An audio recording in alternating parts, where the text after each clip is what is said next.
up, you beautiful homies? Hi. So I guess where do you want to start? You want to explain we're going to talk today about health, right?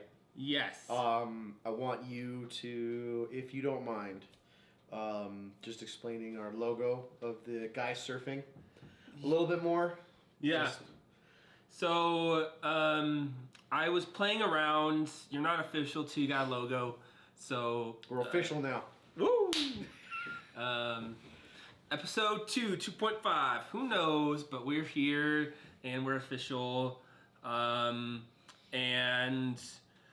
I was going through some templates for logos. Yeah.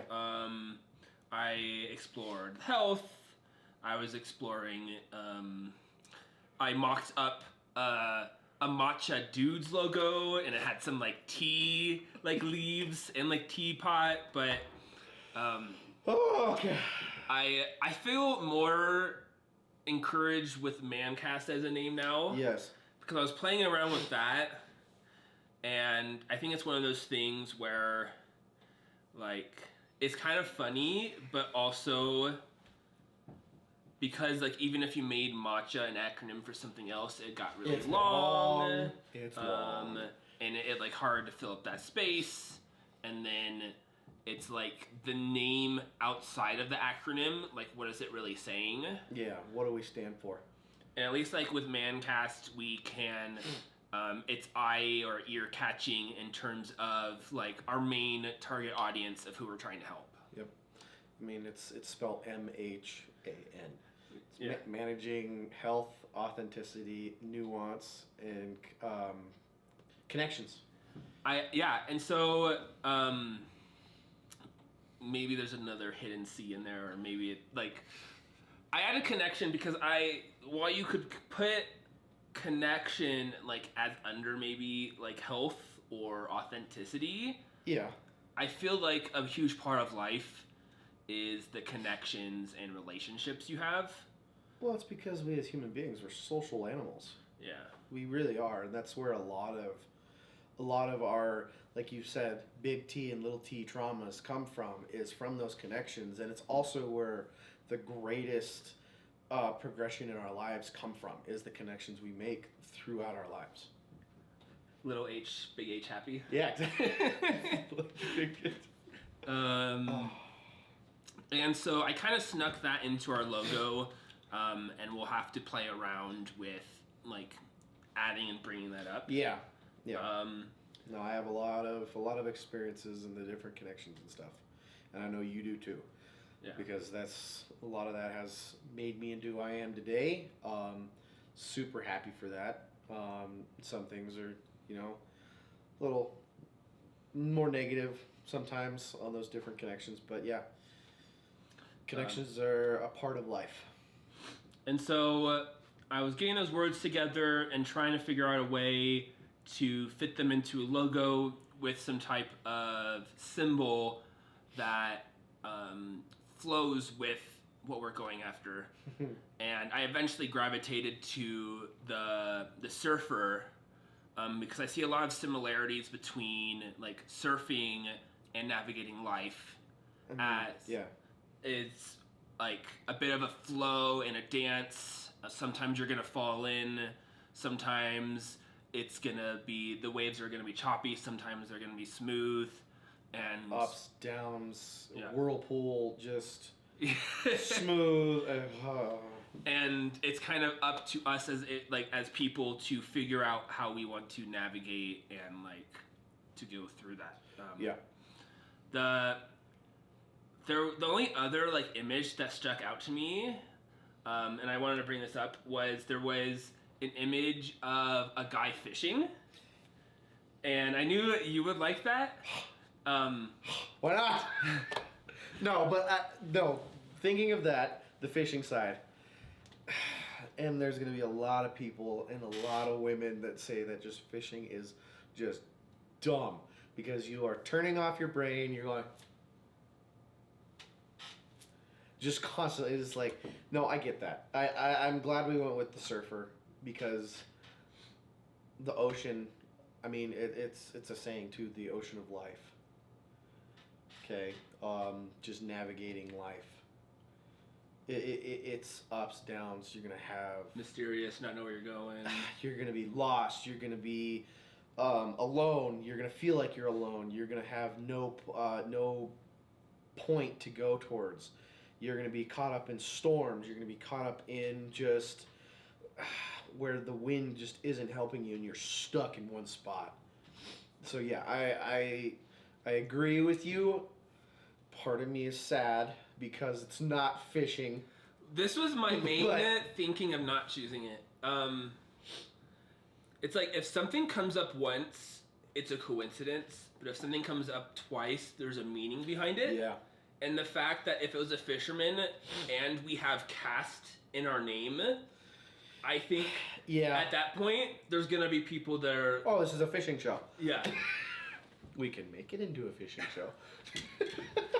I can teach you how to fly fish. We get 1,000 subscribers, we'll have a fishing episode. Come on! Help me out!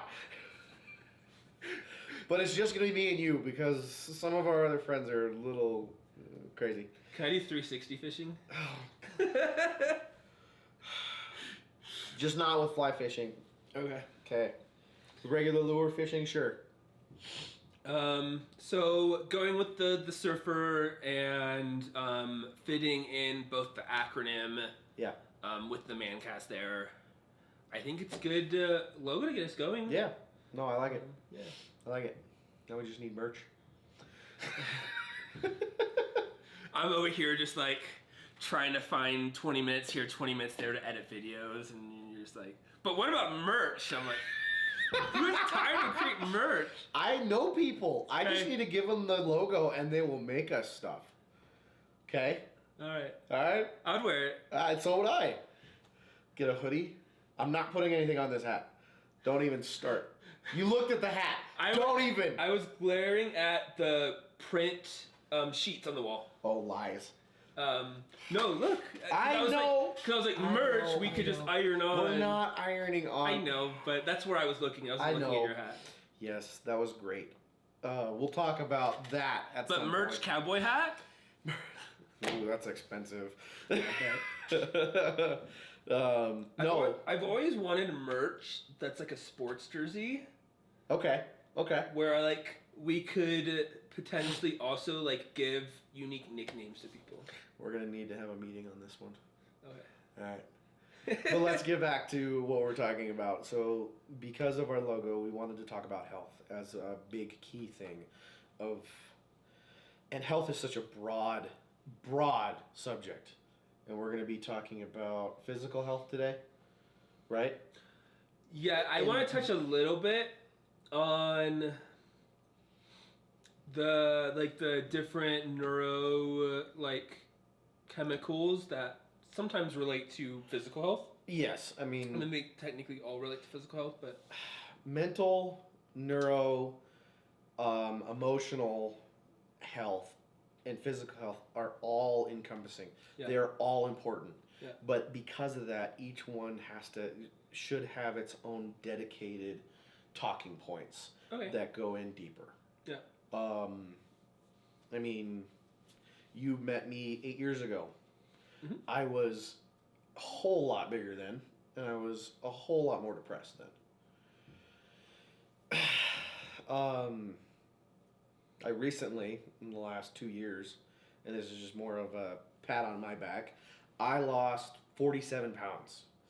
Went down 2 pant sizes, but the main thing that actually got that going was it was mainly just because I didn't like myself in the mirror, which has unfortunately turned into something also negative. It's turned into body dysmorphia, where I honestly still think at times it's dulled down a whole lot, but there are times when I still think I am that unhealthy version of myself who I was those years ago. I mean, all of us, we have our bad days, we have our great days, and then just coasting days, right? Mm-hmm. On my super bad days, I am still looking at myself in the mirror and I'm just like, the hell are you doing, man? Come on. You're not doing enough of this. You're not doing enough of that. And you still don't look like this. And it's like, and it's one of those things is I've gotten a whole lot better at it, just pulling myself out of that thinking process. And that takes time. This journey of me has been 6 years.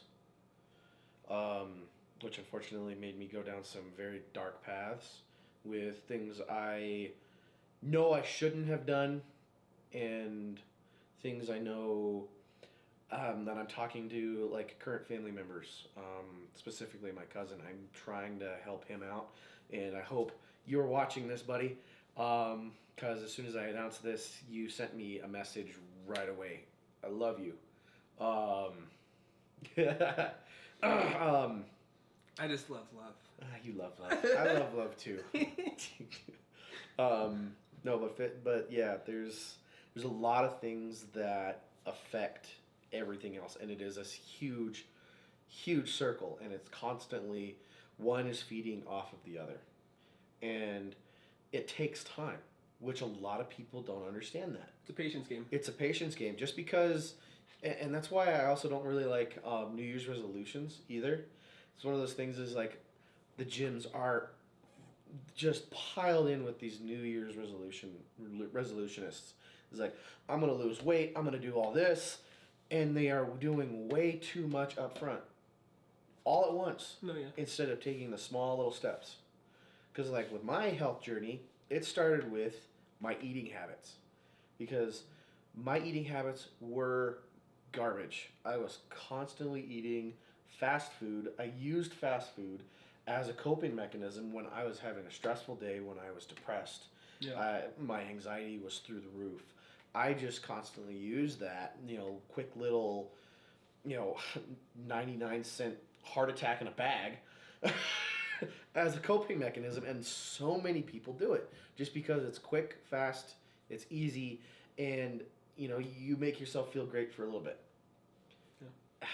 But when you actually put in the effort and the time and do things right, you will see a whole lot more gains in your life when you go through that patience game. Mm-hmm. And it sucks. I get that. It sucks. I've been through it. You don't want to wait that long. But guess what? You didn't get this way overnight, and it's not going to change overnight either.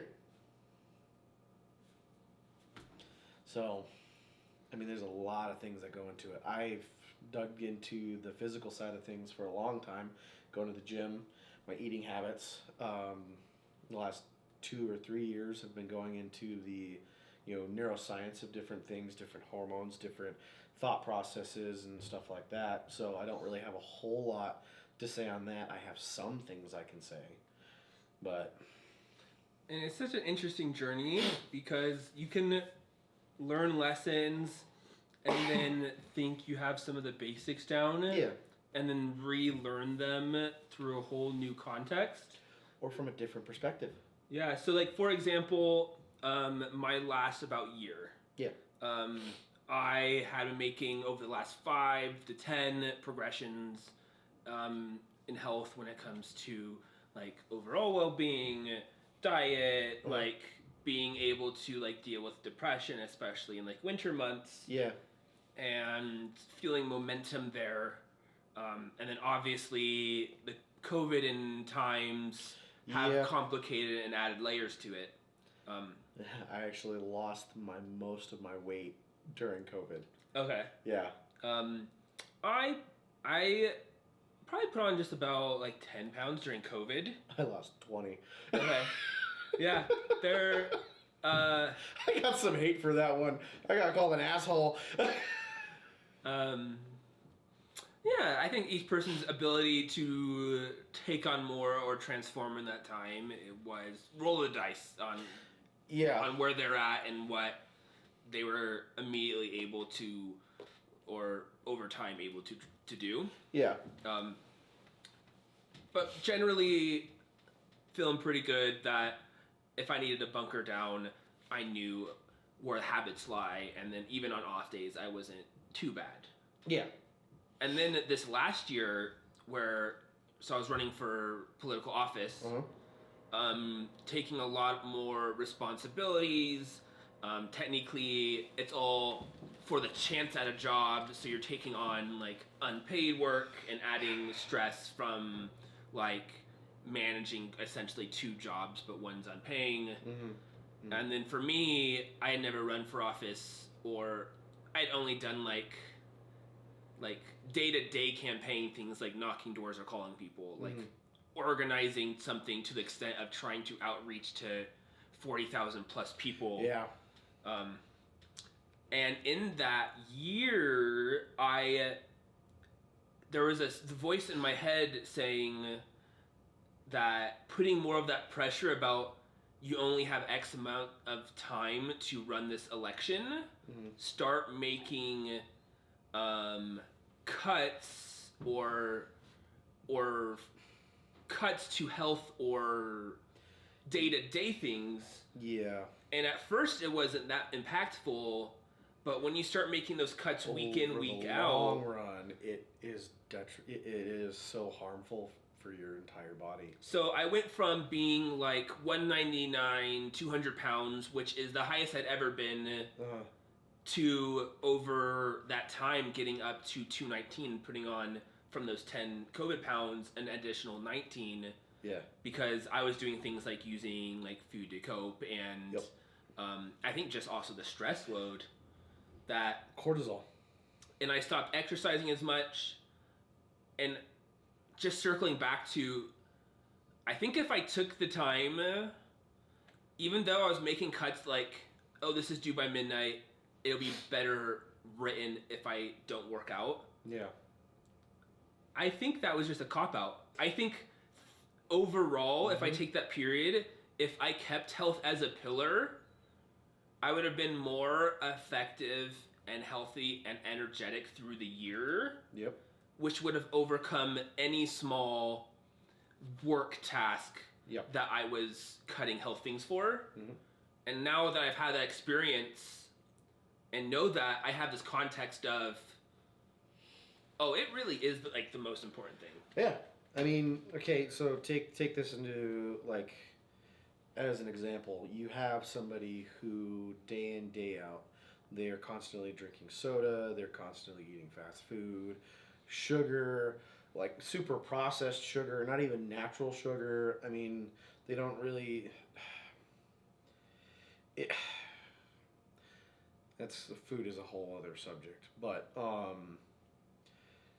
someone who is literally just eating to eat so they can get back to work, and they're either on the run and need something quick because they want to focus more on their work projects versus their health.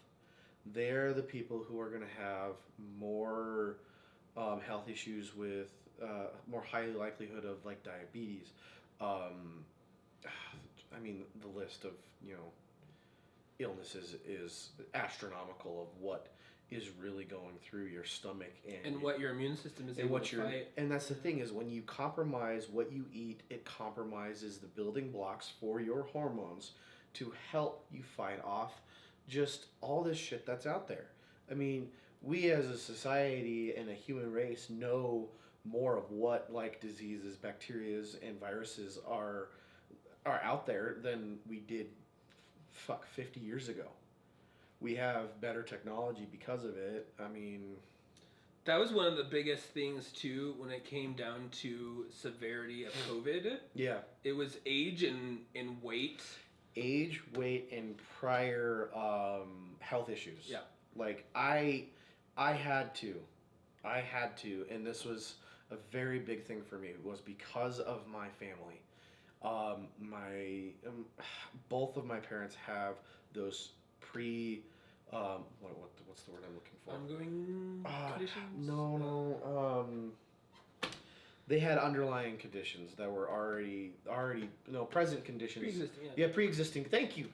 We said it like, yeah. I mean, yes, yeah. Pre-existing conditions. I've been up since 3. I know.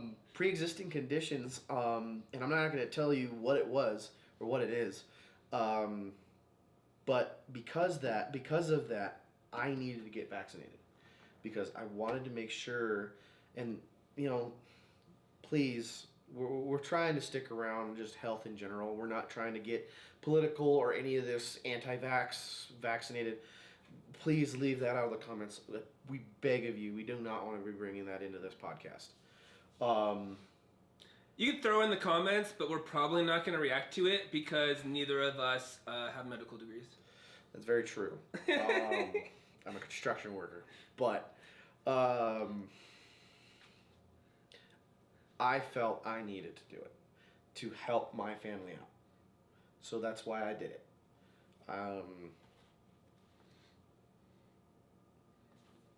Yeah, it felt good for a while too. The fact that we had something that was there to help transition us back to normal life and socializing in a world. It was nice to have that after like so many months of not knowing when that might come. Yeah. I mean, shoot. Isolation affected a lot of people. I mean, a lot of people didn't know what to do with themselves. They did overeat. They didn't know how to work out at home. The divorce rate skyrocketed because married couples were now forced to relearn each other again, and they learned that they handle each other, period. Or people picked up some very unfortunate habits of drug use, alcohol use, and some people still haven't gotten over that, and where they can't function, a night where they can't have some kind of drink in their hand because that's what they got used to, and they're continuing on with that, and yet they think it's not affecting their health in the long run because unfortunately they don't see those immediate side effects right away. It doesn't happen overnight. It is over a long period of time that you are doing these harmful things to yourself in a health aspect.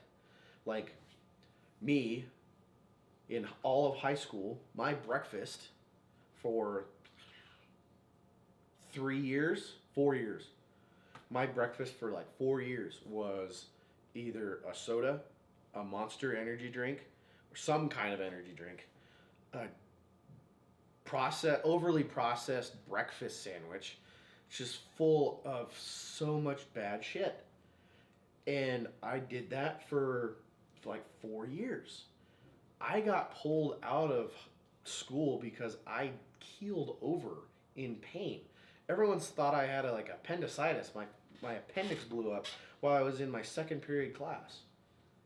No, I had a buildup of crap in my just byproduct of all this sodium and trans fats and all this other shit from these things I was eating, and it just stored in my gallbladder. My gallbladder was screaming help. That's ungolfully ungolfully bad. Oh, your puns. They're golfully good. You have some good ones, but then there are some ones that just hurt. And I love you for it. I just go for it. I know you do, which is great. No, but it's like I didn't really think about it at the time. It was like in the hospital, I'm thinking about, holy shit, what's going on? Why am I going through this? And then as soon as like, oh yeah, you just have an excess amount of, sodium, fat, and cholesterol just built up, and it's just stored there. If you don't do anything right now, it's going to turn into some serious problems, and you're going to need to have it removed, and then it's also going to cause other things down the line where you can't be eating certain things. Yeah, so much of our healthcare here in America, at least, is prescriptive and about reacting to things. Yes, rather than proactively setting yourself up to be healthy. Yep. I had a friend who, throughout high school, had a number of health issues, and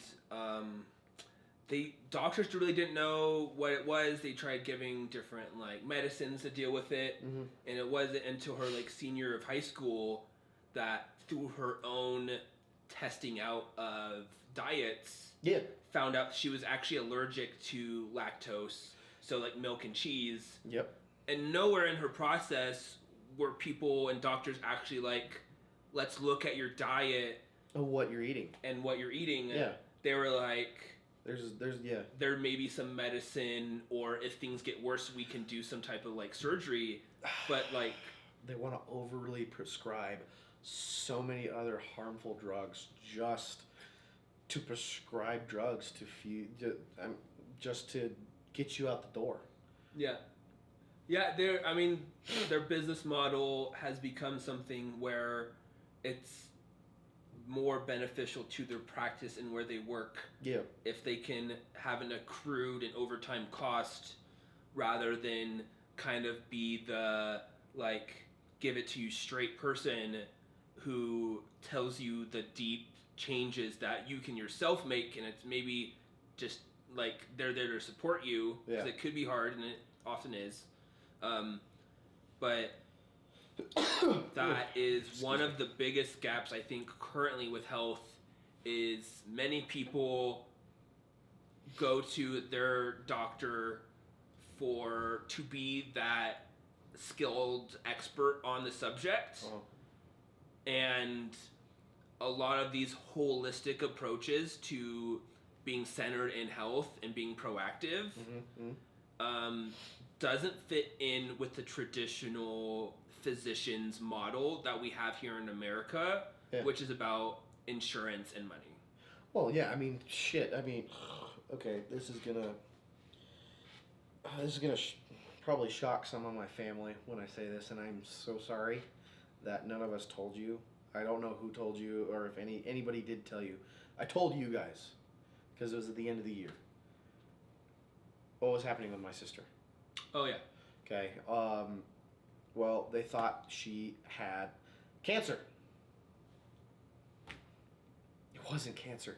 We were waiting for months and months and months to get some kind of answer. And all of this time, we're seeing my sister, who is super bubbly and hyper. I mean, yes, she has her bouts of, just leave me alone. I mean, she's my middle sister. Plus, it has you for family.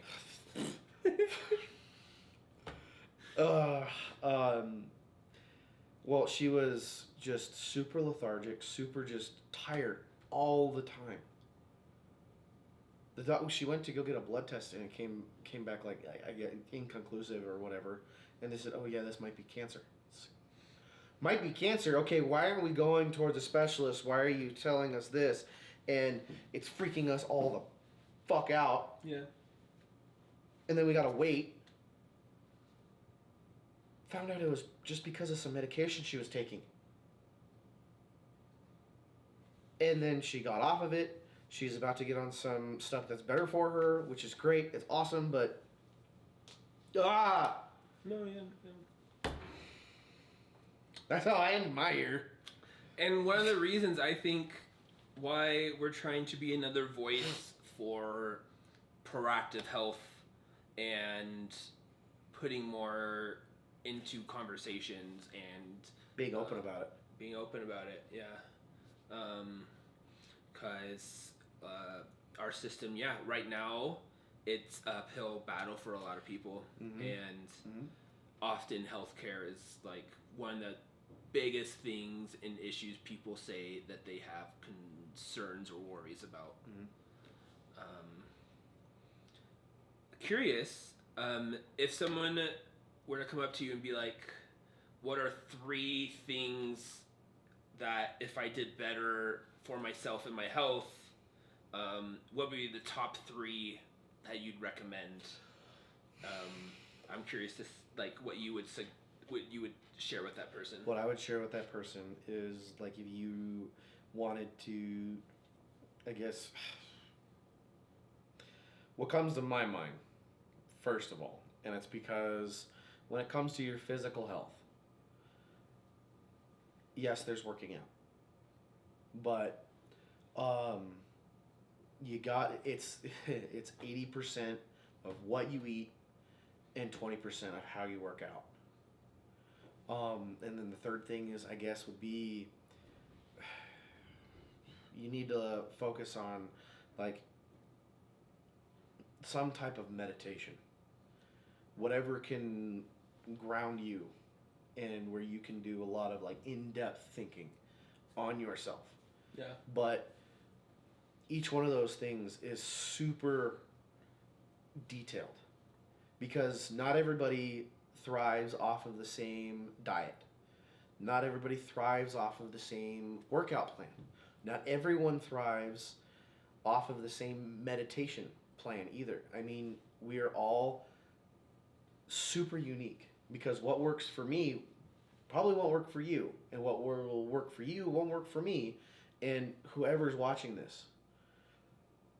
But you brought it up as your friend who was, found out allergic to lactose. Well, it's a term that was not recently used, but has been used more towards like the keto side of things.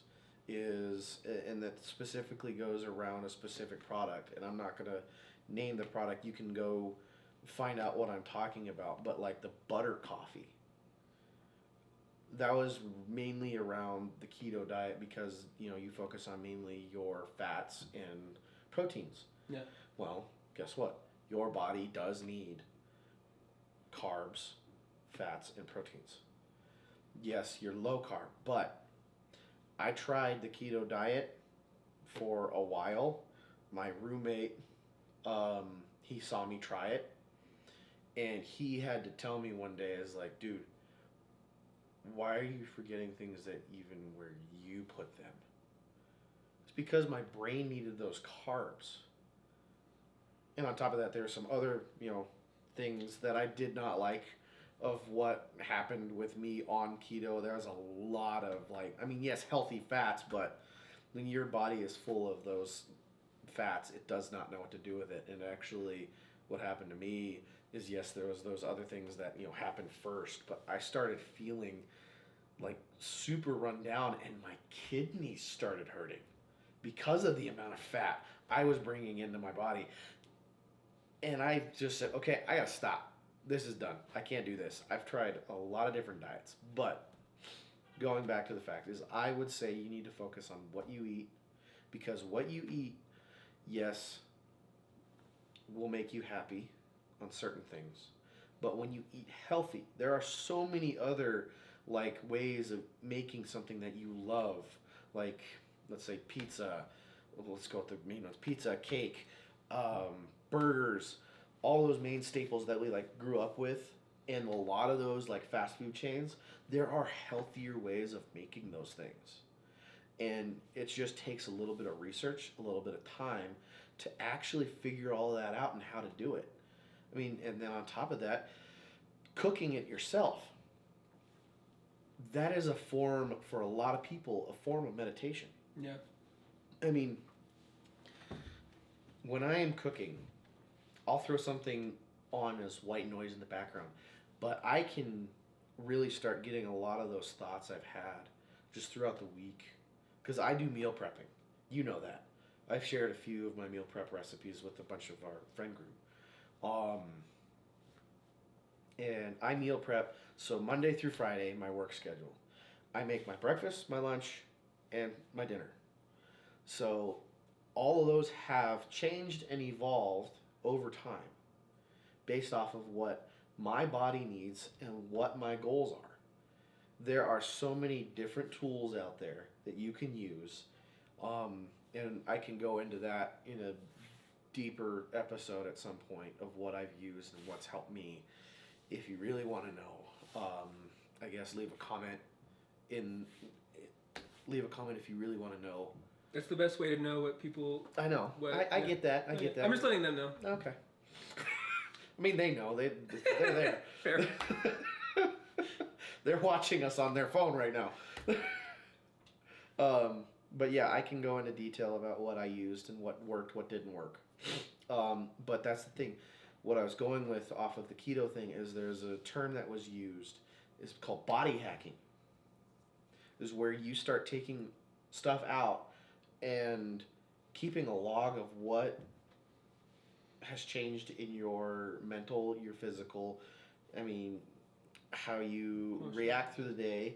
You start taking little things out here and there and seeing how it affects you. If you're still doing bad or if this has really helped you, then you know what you need to keep out of your system.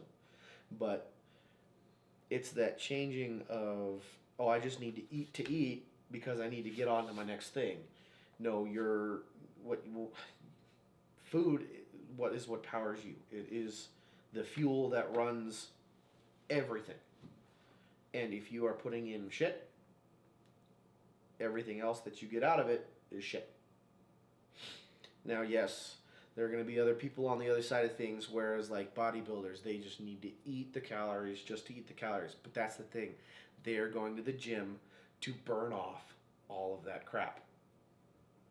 Because I have known some bodybuilders, and I've talked to some, and I still have some friends that still do this and go by it. They eat like 2 Big Macs before they go to the gym just to get all of their what they're going to burn, their caloric intake up before they burn it off. Yeah. And they have found that helps them the most. It is a huge scale of what works and what doesn't. And you need to take the time to figure that out. Same thing with the physical side of things, going to the gym and working out. I found that nothing stays the same because you need to change it up. You have to. You start hitting these, you start seeing this great progress, and then all of a sudden you're just plateauing out. And then all of a sudden is like, what the hell am I doing? And then you're going to start looking, oh, it's my food. No, you've been using the same workout routine for the past like 6 months. Your body got used to it. So now you need to change it. Then you're going to start seeing a decrease because your body's not used to it, and I feel like crap. And then all of a sudden it's going to go straight up again. But it's always the same thing. You start plateauing out. A great mentor that I had on that physical side when I lost most of that weight is a friend of mine, and I want to bring him on the show. He is the owner of a gym. He is a personal trainer. He's a nutritionist. He has so much more to say on this.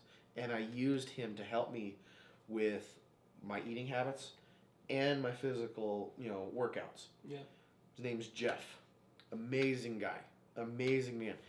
You'll love the shit out of him because, well, I can't say over the air, but the one thing I can say is he is a huge gamer. But he was once a cop. Found out he didn't enjoy that at all.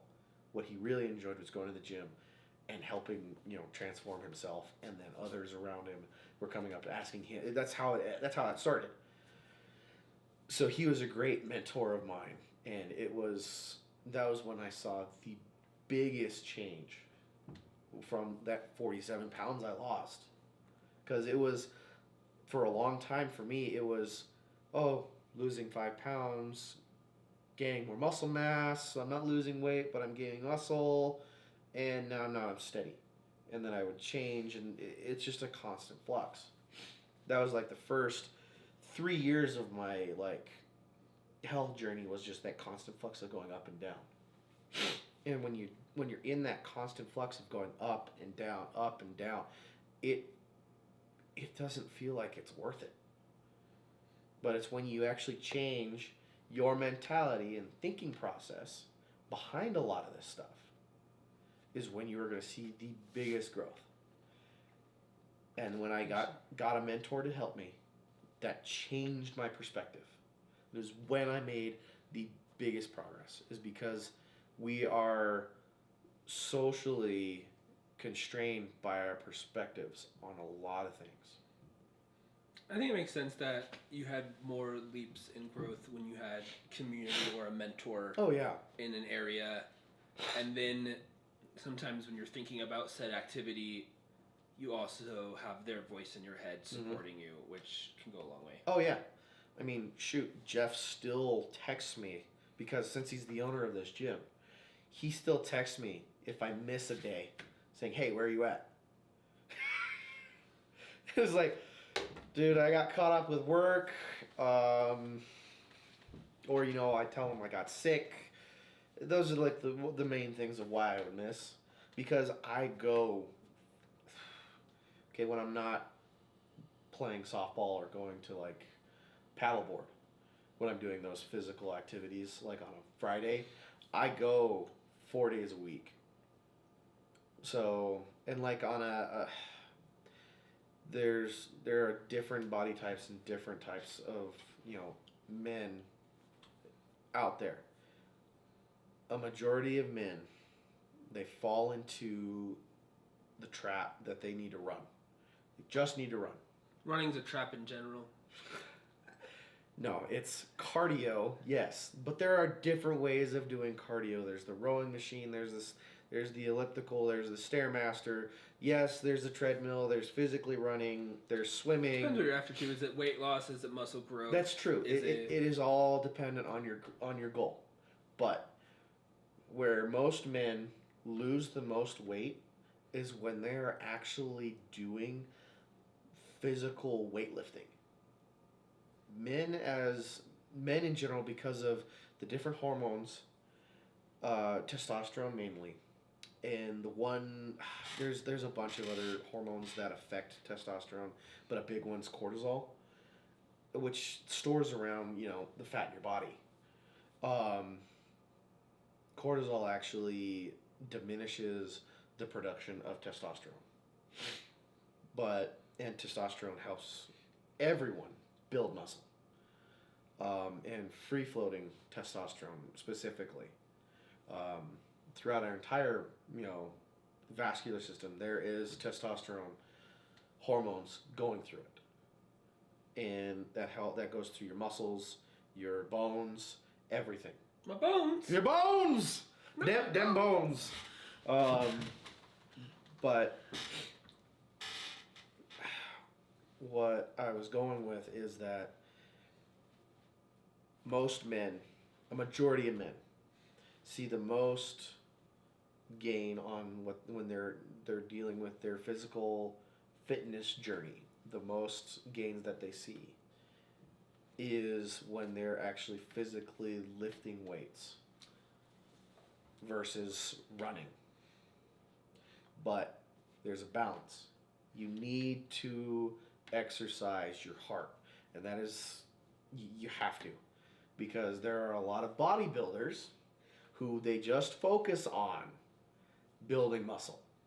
Well, when they have that amount of mass, their heart is so weak that they can't push all that blood through, so they die very young of heart attacks.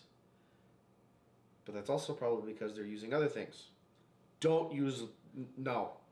Natural life all the way. All the way. Don't take those anabolic steroids or anything like that. That is more harmful to your system. If there is a product out there that is saying that it will help you increase your free-floating testosterone, do not take it. It will affect you. It will affect you in more ways than you even know. And that is definitely down the long run. Up front, you won't see it a whole heck of a lot. I've tried fat burners. I've tried all of this type of stuff. Other than anabolic steroids, I did not stick myself with a needle. I have not taken those. I have never taken steroids. Even metabolism boosters. They don't help. Many nutritionists say that they don't help. They have the facts, and I don't have them. Jeff does, and that's why I want to bring him on the show, because he has all the science behind it. And I've had long conversations with him about it. And it is more, it harms your metabolism more. Even in the short term too, you will see it. Yeah, I mean, any solution that's like a quick, easy fix is never going to help you. It will never help you. I feel like I've been talking a lot. And I have been talking a lot. I have a few stories to add. I was listening to a podcast recently, and the guy was telling his journey, and also now, like your friend, runs and owns a gym. Yes. And that, so they were talking about that weightlifting was a game changer for them, because didn't have a dad growing up, was so in their own head that couldn't make friends or was struggling, and found that similar to your third suggestion is found meditation. Yeah. Oh, I didn't even talk about in the gym, and it was the only place that to that point had discovered that could get out of their own head comparison, as a kid, comparing to other kids and being angry at the world. The only place that they found solace and the head just became silent was in the gym. Yeah.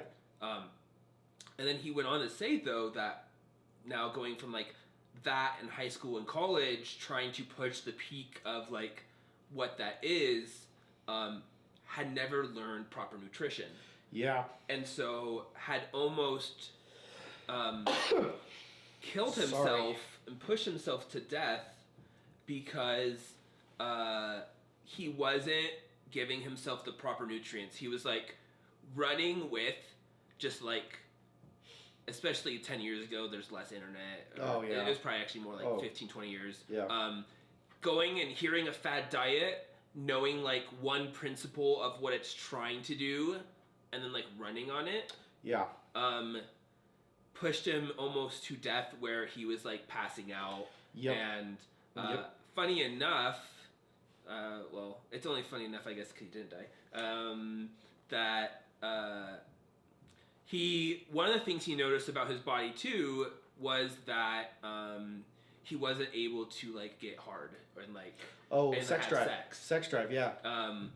And when he went to his doctor as a 20-year-old, his doctor tried prescribing him Viagra. Yeah. No. And then that's when he was I don't think that's the issue. Yeah. And got to a point where dropped a lot of things in life, but in that period found nutrition. Yeah. And became a game changer.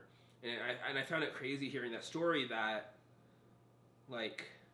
even within some communities of exercise or maybe adventure or sports, that the nutrition side is, and being preventive or proactive is still kind of entering into the equation. Yes. And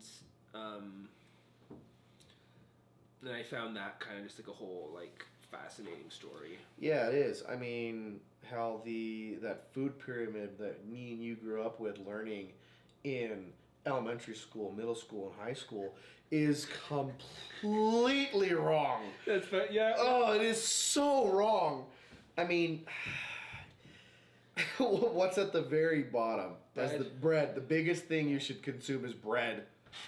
Processed bread will make you fat.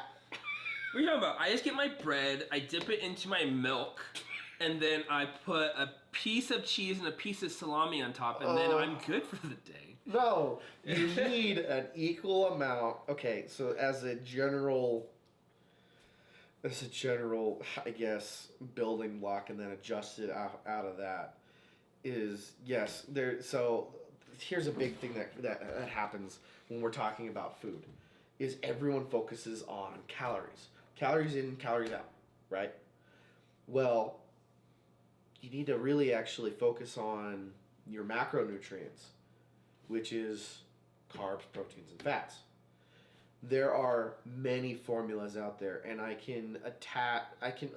will go over an episode and go through how I figured out what really helped me in breaking down how many grams of fats, carbs, and proteins I needed, especially with my level of activity, what my work schedule is like. I mean, me being in construction and in a maintenance standpoint, I'm always on the move. I mean, my coworkers who are probably going to watch this are going to probably say, you don't do shit.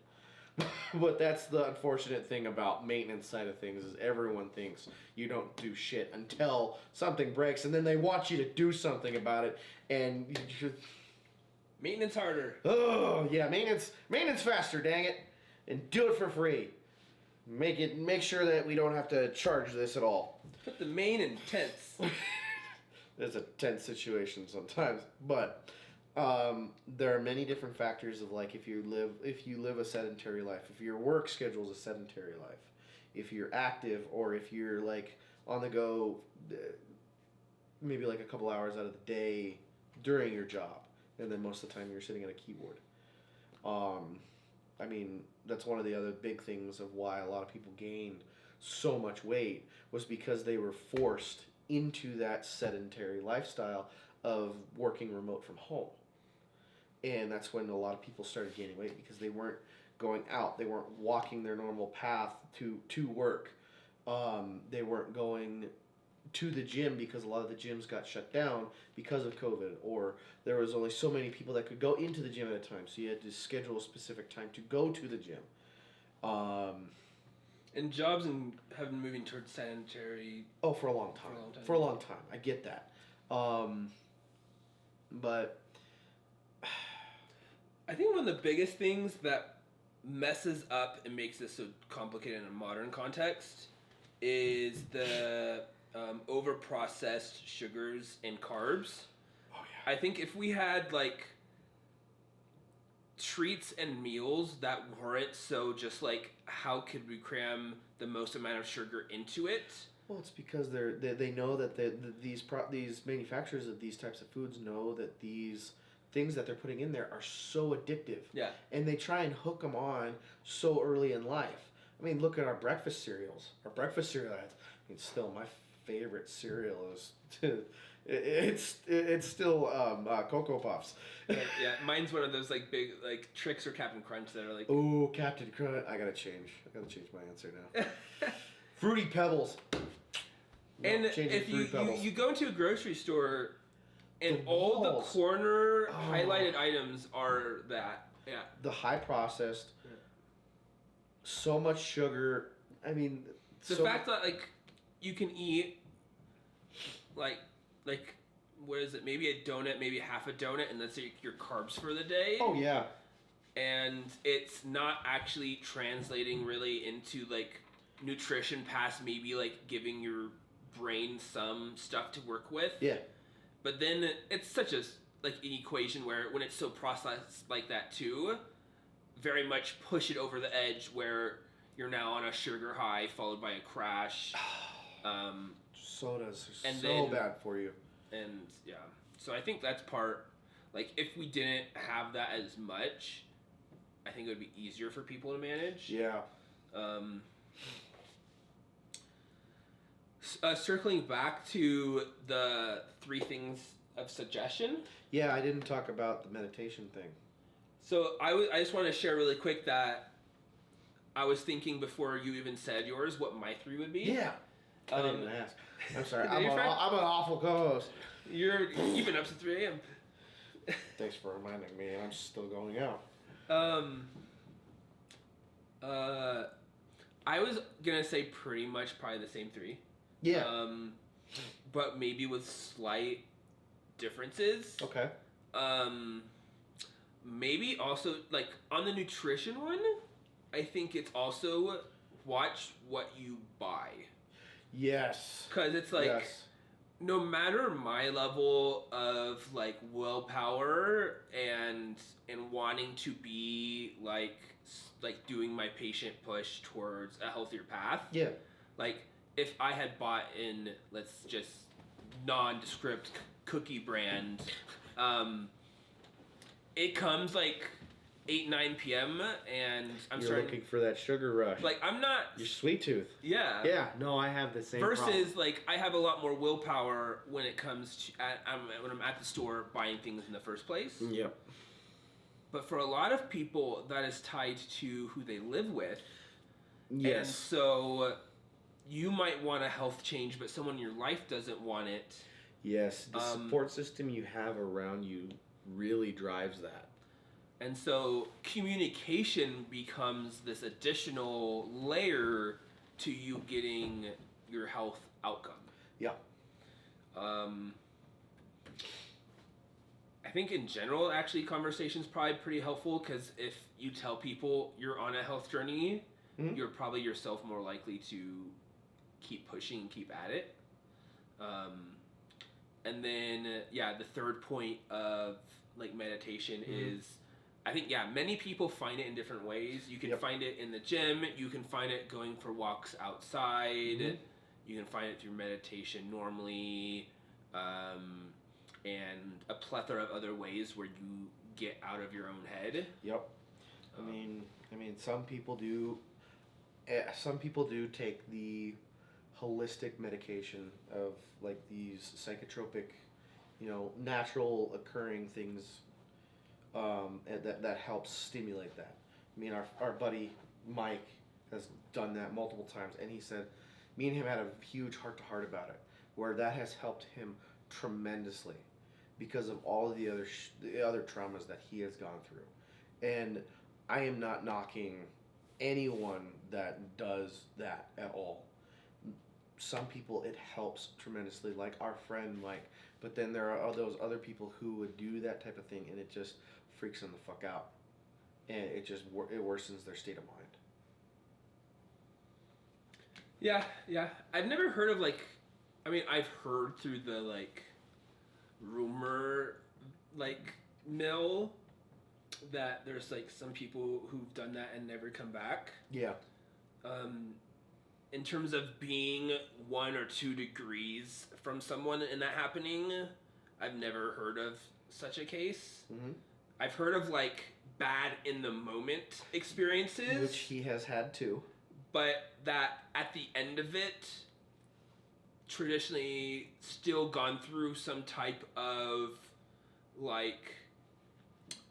emotional development or experience where you're still you're still kind of coming out of it with some upside. Yeah. And I only have so many 1 to 2 degree sphere experiences and I was actually reading an article a few days ago about there's a new church of, it's the Church of Mushroom that is led by ex-Mormons in Utah. Okay. And pushing to he's both an ex-Mormon and an ex-politician, I think. And he's okay. And he's a lot of the pushback on this being an actual religion is that we're just going after these experiences.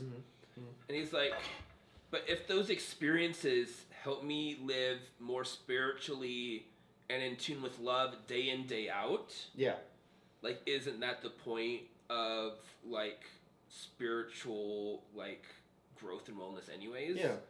And so it's just especially because it's Utah, I think that it's very fascinating. Yeah. The there's people who are having these experiences, and some of those experiences and chemicals help break down what feels so cemented, and it breaks down your paradigm. Yeah, that's a good way of putting it. It breaks you out of that little box you've put yourself in and forcibly just opens it up. Yeah. And makes you face all this crap that you are trying to hide or keep out. And it breaks open a new way to navigate it that you and your old cemented way of thinking may have never come across. Yeah. Yeah. Yeah, I mean, a lot of it has to do with a lot of your paradigms and how your paradigms drive you, of how you walk through this world, how you deal with different stressors, how you deal with different joys in life. I mean, someone could like this as just a. I guess it might be a dumb example. Someone might get a promotion at work, and one person will jump for joy and be super ecstatic, and it's the best thing that's ever happened to them. And then the other person another person's paradigm is like, oh cool, I got a promotion, sweet. Now what? I mean, it's probably a dumb example, but your paradigms make you. Sorry, your paradigms drive you on how you react throughout the entire world. One of my favorite words, paradigm. Yeah. So, now I have a question for you. What is a form of meditation that you use?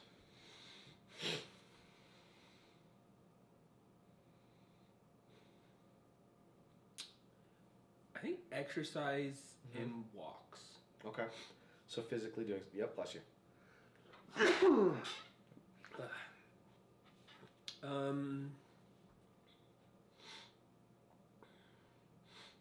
I have at past done meditation, but part of me that's ADHD also at the same time wants to avoid it like a plague. I like doing it where I do have a notepad near me so that I don't feel like I have to let ideas go. Yeah. I can put them to paper. And maybe journaling is another one because... Journaling is a huge one for a lot of people. Because once I get a few sentences in, I actually don't often know what the next thing my brain comes up with. Yeah. And because it's such a fluid experience from my brain to the paper, I am like unless I'm like contemplating a specific question or topic, it is very like a free-flowing activity. Yeah. And then I want to say just exercise, walks, driving. Driving helps me. Yeah, because I live out in the country. There are a lot of dirt roads, so I throw Odin in the truck, turn on some music or an audiobook or just pretty much just noise in the background, and I just drive down some 2-lane roads and just shut off my brain. That's one thing that I do. I've heard that a lot of times when guys have nervous energy, they like to be in movement. Yes. And I've found personally, I think I do. I agree with that. Yeah. Like, at least on my level. Yeah. Yeah. No. Form of the other couple forms of meditation that I do is I obviously go to the gym. That shuts my brain off. But the other good thing about like physically working out is there's a lot of these stress hormones. There's a plethora of just stress hormones that just stick around in your body, and I know multiple men and myself personally, when I am going through a hard workout, I have actually broke down in tears because of everything that was stored inside myself is finally being released because of that act of motion, and then being focused on something, just physically doing something, helps me let go. It opens up my paradigm, lets all of that shit that I've been, my junk pile paradigm, where I've just, I don't want to deal with that. No, fuck this. Tomorrow Sam can deal with that, and it just stays there and just builds and builds and builds. And when I'm finally doing something physical like that, it just busts open. I have gone like one of two ways. I have either broke down and cried, or I am then pissed off because I decided not to address why I was upset or angry at the time. And doing that has helped. Just working out. Just let go of those hormones that have just been stored in my body, in my brain, and finally letting go of it. Yeah. Now, another thing that I like to do that helps me like shut my brain off because I'm physically looking at something and doing something is playing pool, because it makes me look at all the different angles makes me think, okay, if I do this, that ball is going to go in the pocket. That helps me like tune everything out.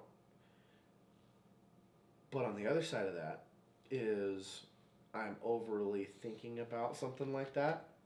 Makes me more anxious at times. So that's not the best form of meditation for me. But the other like great form of meditation for me is actually like woodworking. I love woodworking. Like I made a bunch of Adirondack chairs recently as a side project, and made them for my old boss. Put them together, sanded them down, painted them. Just the physical act of doing something like that. Because just like you said, most men, they have to be doing something. They have to have some kind of motion. I think it definitely feels more natural.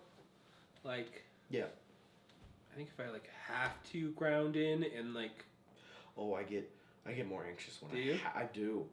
My brain over stimulates itself if I am forced to sit down and think of nothing. Well, shit, now I think of everything. It is really so hard to get into it if you don't have that practice in that way. Yep. And then it is trying to activate it in a non-way where you're able to more channel that energy. Yeah. There've been a few times where I have made meditation like a daily practice, and I have found it that I can fall into my like breath and zen. Yeah. Like almost like regardless of the situation, which part of me looks back on and is like, I can do to some extent, but not to the extent that when it was a practice. Yeah. So like, I guess part of me does look at that like with like wanting or like aspiration of like something to maybe move back into my practice in some way.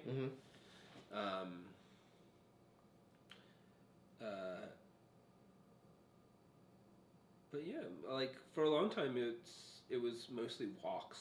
Yeah. Yep. No, I've done that. It's great with Odin. I mean, if you have, I have a dog. I know you have big dogs, so they probably don't like to go on some extensive walks. You have Great Danes, right? Yeah. How are they with like long walks or hikes and stuff like that? Never really took them on something that's more than like 45 minutes, so I don't really know the extent. Yeah, Odin, because of what he is. I mean, German Shepherd, Husky, Black Lab, Malamute mix, high energy dogs, but he's just a doofus. He loves to. He has a lot of like, we want to say nervous energy, but he can hike for miles, which is great. And the great thing about him, it took a lot of training. I could just let him go off. I don't know, maybe like 10 or 20 yards. He'll go off on his own. And it's great because I can look at him and he'll turn around and look at me. We're still moving, all right, great. And me and him are both in our happy place when we're out in nature. Yeah. That's how me and Kai were. Yeah. We could go on different paths and trails, and he was like one of the only dogs I felt comfortable like off leash. Yeah. And he would like run around a little bit, and like if it was more of a new path especially, he'd like maybe run up like 20-30 feet, and then he'd look back at me. Yeah. And kind of just like wait and then chill and then go do that again. Yeah. And then he would always almost like come to me when I called. Yeah. Which sucks for a lot of like dog owners. Like I specifically see at, we live in Colorado, so we have these big dog parks here in like the Denver metro area. There's Chatfield and Cherry Creek. There's a lot of dog owners who just don't know how to keep control of their dogs. Like there are dogs that'll just run off. Yeah. And then they start shit. But yeah, there's a lot of, I think, not super trained dogs out there. No, I mean, I never really trained Kai. Then yes, there are some dogs that are like, they're automatically like that. That's just who they are. Yeah. I mean, Odin, it took me a while. I mean, he had, I think a lot of it had to do with the fact, I didn't, because of his size, I didn't fix him right away. I didn't get him neutered. Because I wanted him to have that bone density, because sort of the same aspect of humans and dogs, a lot of, in that, adolescent to puberty range, we get an influx of hormones, and a lot of that is testosterone, which testosterone affects your bone density greatly. It affects your muscle mass. My bones! Your bones again! And your muscle mass and how your muscles actually react to different stressors of like hikes, walking, working out, and same thing with dogs is their health overall is like if you get them spayed or neutered super early in life. Yes, there's a lot of veterinarians aspects where studies that they say you need to spay and neuter them early on. Otherwise, their health issues are going to be great later off in life. By not being neutered? Yeah. So I had a corgi. I didn't spay her at all. She, unfortunately, at the age of 8, she had tumors growing in her stomach, on her ovaries. That's where it started, and as soon as we found that out, I lost her very quickly because I took her in because she wasn't eating as much, and then all of a sudden I see, well, she's got all this. Maybe you need to change her diet a little bit. Well, we found out later on after she passed, she had cancer because she wasn't spayed. Maybe we have an animals episode, and I'll have to bring on my sister because she's a vet tech now. So we'll have to do that maybe. But if we have an animals episode, we need at least 6 animals in which I can cuddle with and get all the feel-good chemicals. That's fine. That is fine with me. Just like close in and like... Yep. I mean, Odin loves you. And he's at least 2 or 3 animals, so... My mini horse.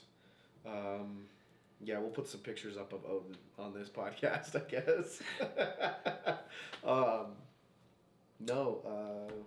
Closing thoughts or what? Yeah, I was gonna say it's getting chilly. It's getting late. Yes. What are our closing thoughts on this physical health focused episode of our MHANCast?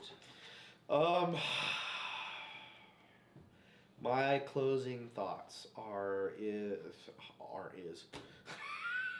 Mine are. Wow. Mine are is too.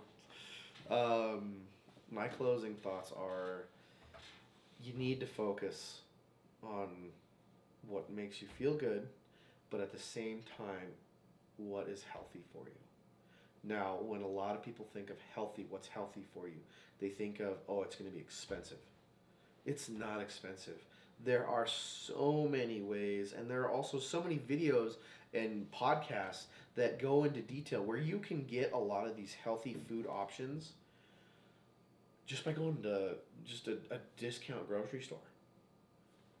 That's it. I mean, it takes a lot of upfront research in finding out what is best for you.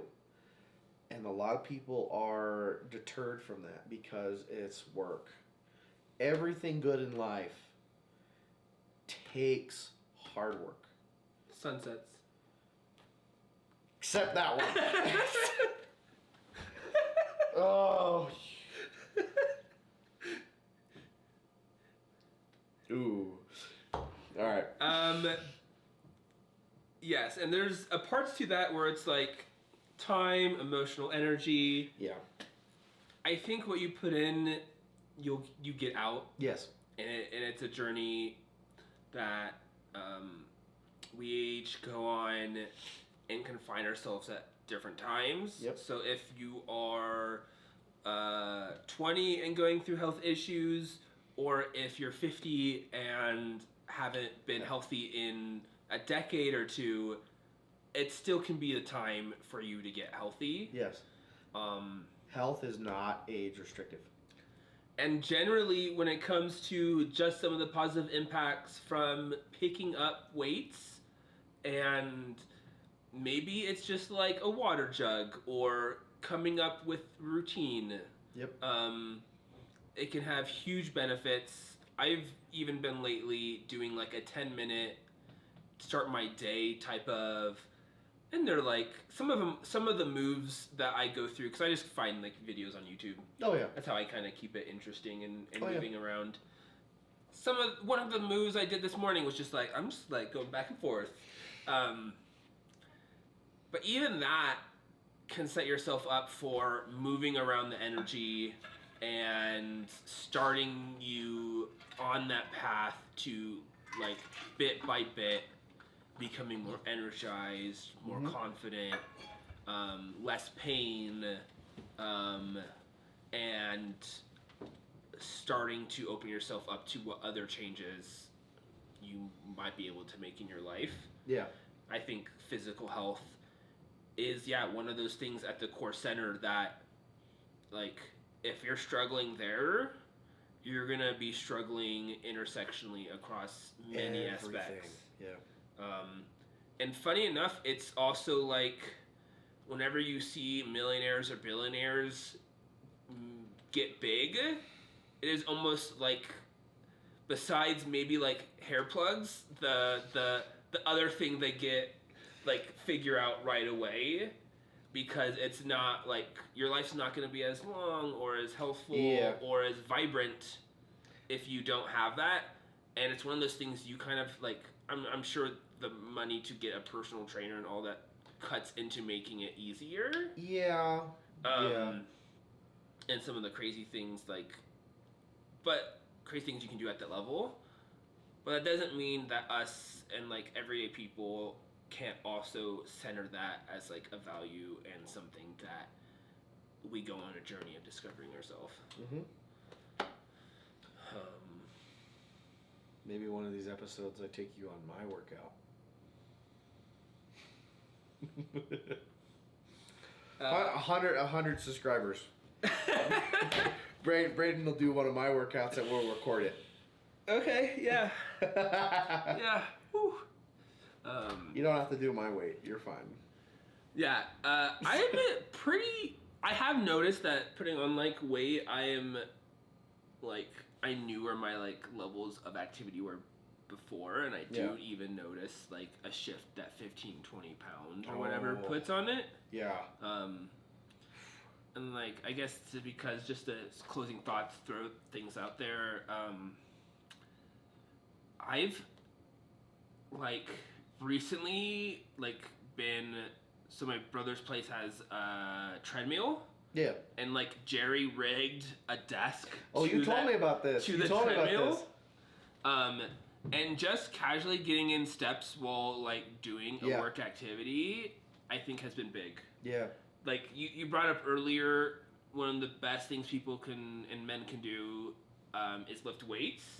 But also having some level of cardio. Oh yeah. I think if time is not necessarily like the question, just getting X steps is a huge unlocker. Oh yeah, I have an example of that. Yeah? Yeah. Cause I was gonna say that like a lot of people say if it's like about like a calorie kind of and just like trying to balance out some of your nutrition with healthy activity, like 4,000 steps is maybe about like 15-20 minutes of walking, and that itself is like a huge positive push into your calorie limit that is a lot more accessible for people sometimes than hard It workouts. is. It is. So the story, the guy I wanted to bring up is an old coworker of mine. His name's Chris. Okay, so he was asking me like, "Oh, dude, what do you eat? What's your workouts like?" So I started sharing with him. Well, he saw the most change is once he was done eating at work. Yeah. He was taking laps around the plant, just constantly going. I mean, I don't know how many laps he did in just a single lunch period, but he did that for 5 days, Monday through Friday.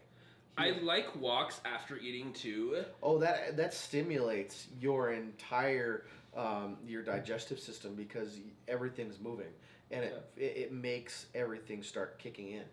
Because there's physical activity. We need to get more energy in to make sure that our muscles are working. That's what your brain sends to your stomach and your entire digestive system.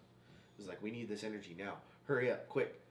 Yeah, and the alternative is like, let's chill and kick back. Yeah, which is never a good thing when you eat like a huge meal, or like right after huge meal for dinner, and then what's the first thing you're gonna do? You're gonna clean up and move 10 feet to the couch to watch whatever is popular at that time, or play video games. You go sedentary. I think that was one of the biggest things too, from like college life to post-college life. Like my step tracker on a normal day of college, I was easily hitting 10,000, 12,000 steps, just like going different classes and moving around the buildings, going back home. And then like, if I have a day where I can work from home and don't have to go anywhere, I can fall into like, I maybe don't even hit 2,000 steps. It's like, what I'm like walking in between like 5 rooms 8 times, and then like, and that's like a huge difference in terms of like just being active versus inactive. I mean, I see that on my work week versus my weekends. I think my average work week step counter is 15,000 steps Monday through Friday. I mean, there are certain days where I hit like maybe 9,000, but then when I look, and then on the other hand, there are some days I'm running around everywhere. I think my max was once, I think like 30,000 steps in one day. I mean, I work in a huge warehouse, and I was constantly fixing stuff and just running around. But then on that flip side of like weekends, there's my days to just shut down. Lazy river it up. Oh yeah, I think there was one day I had like 100 steps.